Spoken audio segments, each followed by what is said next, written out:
এইবাৰ তেখেতক এটি খাৰু প্ৰদান কৰিব সম্পাদক অচ্যুত বৰগোহাঁই। তেখেতক চাপকণেৰে সম্ভাষণ জনাব আমাৰ সভাপতি বসন্ত গগৈ ডাঙৰীয়াই।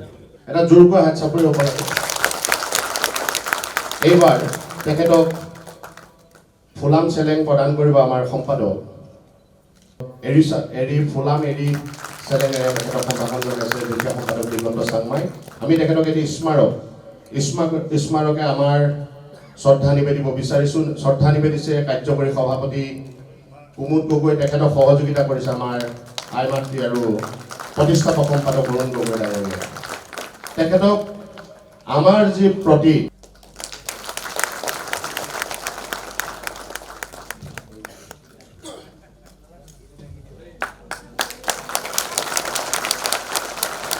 আমি শ্ৰদ্ধাৰ স্মাৰক আগবঢ়াবলৈ অনুৰোধ জনাইছোঁ।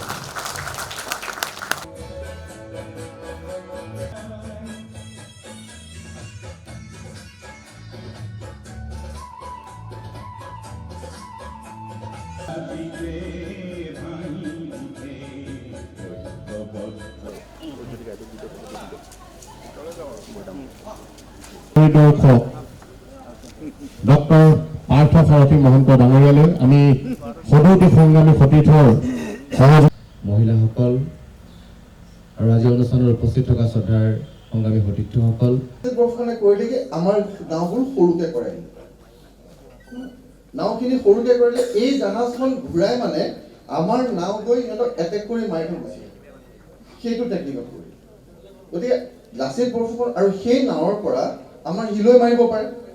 ডামচাও ডিম্বেশ্বৰ গগৈ ডাঙৰীয়াৰ সোঁৱৰণত সদৌ টাই আহোম ছাত্ৰ সন্থাই এইবাৰৰ পৰা সাহসী বঁটা হিচাপে এটা বঁটা আৰম্ভ কৰিছে আৰু পোনপ্ৰথমবাৰৰ বাবে মোক এই বঁটাটোৰ বাবে বাছনি কৰিছে। মই সদৌ টাই আহোম ছাত্ৰ সন্থাৰ ওচৰত কৃতজ্ঞ এই বাছনিৰ বাবে। আৰু এই সুযোগতে মই ডামচাও ডিম্বেশ্বৰ গগৈ ডাঙৰীয়াৰ প্ৰতিও মোৰ আন্তৰিক শ্ৰদ্ধাঞ্জলি জ্ঞাপন কৰিছোঁ। ডিম্বেশ্বৰ গগৈ ডাঙৰীয়াই নিজৰ আদৰ্শৰ কাৰণে জীৱন ত্যাগ কৰিবলৈ কুণ্ঠাবোধ কৰা নাছিলে আৰু এক অদ্ভুত পৰিস্থিতিত তেখেতে নিজৰ জীৱন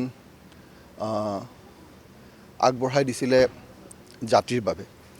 আজি আমি তেখেতকো খুব শ্ৰদ্ধাৰে সোঁৱৰিছোঁ। তেখেতৰ মাতৃ পুণ্যকান্তি গগৈ ডাঙৰীয়ানীও আজি ইয়াত উপস্থিত আছে। আমি তেওঁলোকৰ পৰিয়ালৰ প্ৰতি আমাৰ আন্তৰিক শ্ৰদ্ধা জনাইছোঁ। আমাৰ আচল কথাটো হ'ল আদৰ্শ। আমাৰ জাতিৰ প্ৰতি, আমাৰ সমাজৰ প্ৰতি, আমাৰ ভাষাৰ প্ৰতি, আমাৰ ৰাজ্যৰ প্ৰতি আমাৰ যিখিনি দায়িত্ব, আমাৰ যিখিনি কৰ্তব্য, সেই দায়িত্ব আৰু কৰ্তব্যখিনি আমি আদৰ্শবান হৈ থাকি পালন কৰাটো আমাৰ সকলোৰে কাৰণে অতি প্ৰয়োজনীয় আৰু সেয়াই আমাক দেখুৱাই গৈছে ডামচাও ডিম্বেশ্বৰ গগৈ ডাঙৰীয়াই। আৰু আমি সেই আদৰ্শৰে উদ্বুদ্ধ হৈ আজি ইমান বিশাল সংগঠন পৰিচালিত হৈ আহিছে, এইখিনি ৰাইজ পৰিচালিত হৈ আহিছে আৰু আমি ভৱিষ্যতেও সেই আদৰ্শৰে অনুপ্ৰাণিত হৈ কাম কৰি যাম। এইটো খুব দৰকাৰী, কাৰণ সাধাৰণতে সন্ত্ৰাস বুলি ক'লে বহুত মানুহে ব্যক্তিগতভাৱে বিৰোধ কৰিবলৈ, মুকলিমূৰীয়াকৈ বিৰোধ কৰিবলৈ ভয় খায়, সেয়া স্বাভাৱিক কথা। কিন্তু বহুত এনেকুৱা মানুহ আছে যি মুকলিমূৰীয়াকৈ বিৰোধ কৰে আৰু বিৰোধ কৰি নিজৰ প্ৰাণ আহুতি দিয়ে। ডিম্বেশ্বৰ গগৈ ডাঙৰীয়া আছিল তেনে এজন মানুহ। আৰু আজি এটা সংগঠনে সন্ত্ৰাসবাদৰ বিৰুদ্ধে আজি অত বছৰে এটা দিৱস পালন কৰি আহিছে আৰু ইয়াৰ আজিৰ পৰা এটা বঁটা আৰম্ভ কৰিছে আৰু মুকলিমূৰীয়াকৈ সন্ত্ৰাসবাদৰ বিৰোধিতা কৰি, সন্ত্ৰাসবাদক গৰিহণা দি সন্ত্ৰাসবাদৰ বিৰুদ্ধে এটা জনমত গঢ়ি তুলিছে।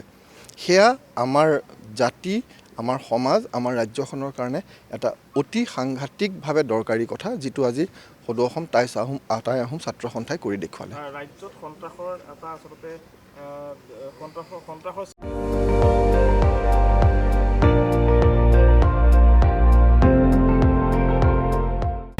আপুনি চাই আছে ND24, সৰ্বশ্ৰেষ্ঠ নহয়, সৰ্বোত্তমৰ দৌৰত।